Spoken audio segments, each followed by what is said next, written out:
Hi, 1 Hour Smart Home here, and today we're going to show you how to connect your LG Smart Dryer to Alexa. So the first thing you need to do is make sure that you've already connected your LG dryer to the LG ThinQ app. You're also going to need to have your Alexa devices set up and installed. Once you do that, open up the Alexa app. So we are in the Alexa app, and now what we're going to do is we are going to click on More down here in the lower right-hand corner. And we're going to go to Skills and Games. Now, here we're going to look for the LG ThinQ Skill. So we're going to tap at the top here in the search icon, that little magnifying glass, and we're going to type in LG and see what shows up here. So you want to choose the very first one if you want to connect your LG dryer to Alexa.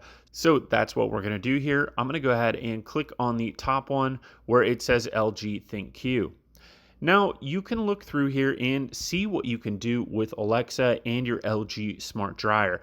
So it's important to understand the voice commands and how you can use your LG dryer with Alexa. So you can go ahead and scroll through all this information and also see some of the voice commands. So it says, Alexa, ask LG to check status of washer. You could also use that for your LG dryer.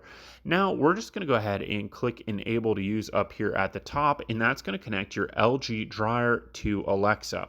Now all I need to do here is sign in with my LG account or another account that is linked to your LG.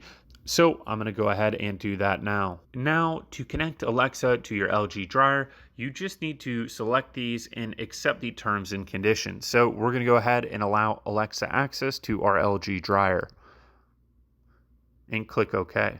Now our LG dryer has been linked to Alexa, so we can now use voice commands to control our smart dryer, as well as set up different types of routines with our LG dryer and other Alexa devices. So I'm just going to go ahead and click close here, and we are completely set. Our LG dryer has been connected to Alexa. Thanks for watching. Give us that thumbs up, subscribe, and click any of the links below if you want to support us. Thank you.